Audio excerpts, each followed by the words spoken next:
Mr. Chairman and fellow savages, I am very glad indeed to have that portrait. I think it is the best one that I have ever had, and there have been opportunities before to get a good photograph. I have sat the photographers 22 times today. Those sittings added to those that have preceded them since I have been in England. If we average at that rate, must have numbered 100 to 200 sittings.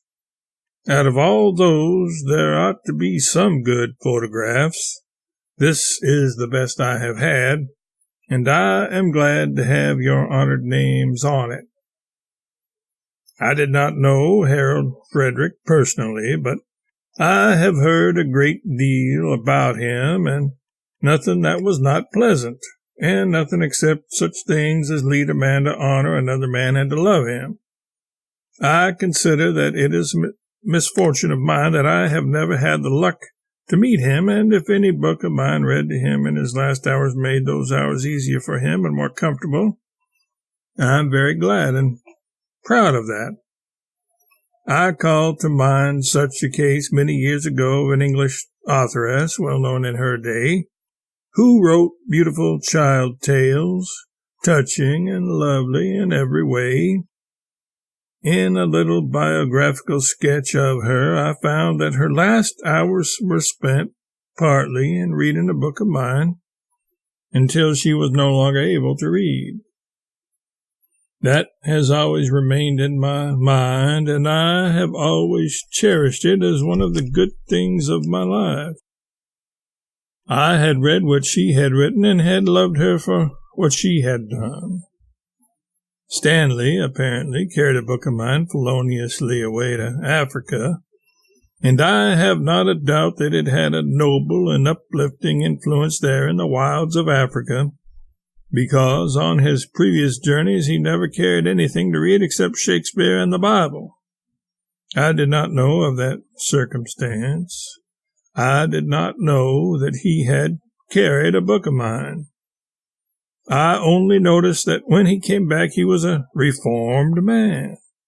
I knew Stanley very well in those old days. Stanley was the first man who ever reported a lecture of mine, and that was in St. Louis for one of the papers there. When I was down there the next time to give the same lecture, I was told to give them something fresh, as they had read that before in the papers.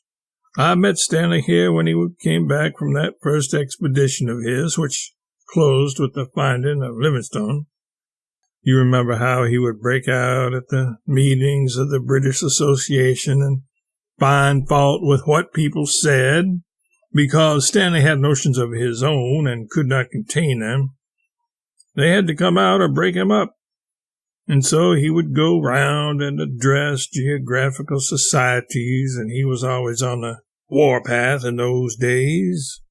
And people always had to have Stanley contradicting their geography for them and improving it. But he always came back and sat drinking beer with me in the hotel up to 2 a.m, and he was one of the most civilized human beings that ever was. I saw in the Westminster Gazette this evening a reference to an interview which appeared in one of the papers the other day, in which the interviewer said that I characterized Mr. Birrell's speech the other day at the Pilgrims Club as bully. Now, if you will excuse me, I never use slang to an interviewer or anybody else. That distresses me. Whatever I said about Mr. Birrell's speech was said in English, as good English as anybody uses. If I could not describe Mr. Birrell's delightful speech without using slang, I would not describe it at all. I would close my mouth and keep it closed, much as it would discomfort me. Now that comes of interviewing a man in the first person, which is an altogether wrong way to interview him. It is entirely wrong because none of you, I or anybody else, could interview a man, could listen to a man talk in any length of time, and then go off and reproduce that talk in the first person. It can't be done. What results is merely that the interviewer gives the substance of what is said, puts it in his own language, and puts it in your mouth. It will always be either better language than you use or worse, and in my case, it is always worse. I have a great respect for the English language. I am one of its supporters, its promoters, its elevators. I don't degrade it. A slip of the tongue would be the most you would get from me. I have always tried hard and faithfully to improve my English, and never to degrade it. I always tried to use the best English to describe what I think and what I feel, or what I don't feel and what I don't think. I am not one of those who, in expressing opinions, confine themselves to facts. I don't know anything that mars good literature so completely as too much truth. Facts contain a great deal of poetry, but you can't use too many of them without damaging your literature. I love all literature, and as long as I am a doctor of literature, I have suggested to you for 20 years I have been diligently trying to improve my own literature, and now, by virtue of the University of Oxford, I mean to doctor everybody else's.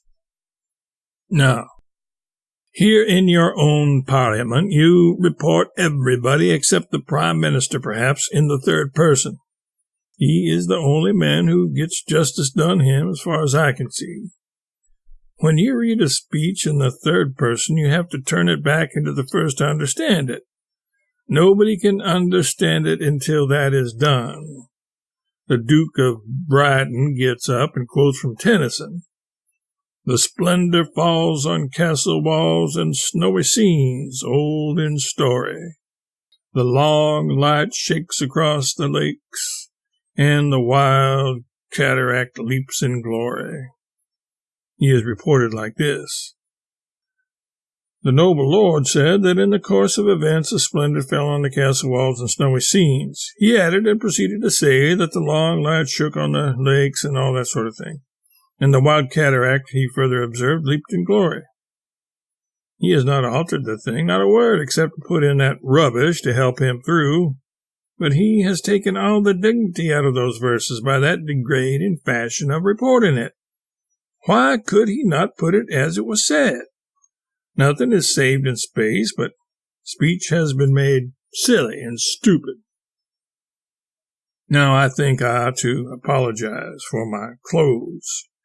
At home I venture things that I am not permitted by my family to venture in foreign parts. I was instructed before I left home in order to refrain from white clothes in England. I meant to keep that command fair and clean, and I would have done it if I had been in the habit of obeying instructions. But I can't invent the new process in life right away. I have not had white clothes on since I crossed the ocean, until now. In these 3 or 4 weeks I have grown so tired of gray and black that you have earned my gratitude in permitting me to come as I have. I wear white clothes in the depth of winter in my home, but I don't go out in the streets in them. I don't go out to attract too much attention. I like to attract some. And always I would like to be dressed so that I may be more conspicuous than anybody else. If I had been an ancient Briton, I would not have contented myself with blue paint, but I would have bankrupted the rainbow. I so enjoy gay clothes in which women clothe themselves that it always grieves me when I go to the opera to see that, while women look like a flower bed, the men are a few gray stumps among them in their black evening dress. There are 2 or 3 reasons why I wish to wear white clothes. When I find myself in assemblies like this, with everybody in black clothes, I know I possess something that is superior to everybody else's. Clothes are never clean. You do not know whether they are clean or not, because you can't see. Here or anywhere, you must scour your head every 2 or 3 days, or it is full of grit. Your clothes must collect just as much dirt as your hair. If you wear white clothes, you are clean, and your cleaning bill gets so heavy that you have to take care. I am proud to say that I can wear a white suit of clothes for 3 days without a blemish. If you need any further instruction in the matter of clothes, I shall be glad to give it to you. I hope I have convinced some of you that it is just as well to wear white clothes as any other kind. I do not want to boast. I only want to make you understand that you are not clean. As to age, the fact that I am nearly 72 years old does not clearly indicate how old I am, because part of every day, it is with me as with you. You try to describe your age and you cannot do it. Sometimes you are only 15. Sometimes you are 25. It is very seldom in a day that I am 72 years old. I am older now sometimes than when I used to rob orchards, a thing which I would not do today if the orchards were watched. I am so glad to be here tonight. I am so glad to renew with the savages that now ancient time when I first sat with a company of this club in London in 1872. That is a long time ago. But I did stay with the savages a night in London long ago, and as I had come into a very strange land, and was with friends, as I could see, that has always remained in my mind as a peculiarly blessed evening, since it brought me into contact with men of my own kind and my own feelings. I am glad to be here and to see you all again, because it is very likely that I shall not see you again. It is easier than I thought to come across the Atlantic. I have been received, as you know, in the most delightfully generous way in England since I came here. It keeps me choked up all the time. Everybody is so generous, and they do seem to give you such a hearty welcome. Nobody in the world can appreciate it higher than I do. It did not wait till I got to London, but when I came ashore at Tilbury, the stevedores on the dock raised the first welcome, a good and hearty welcome from the men who do the heavy labor in the world, and save you and me from having to do it. They are the men who, with their hands, build empires and make them prosper. It is because of them that the others are wealthy and can live in luxury. They received me with a hurrah, and it went to my heart. They are the men that build civilization, and without them no civilization can be built. So I came first to the authors and creators of civilization, and I blessedly end in this happy meeting with the savages who destroy it.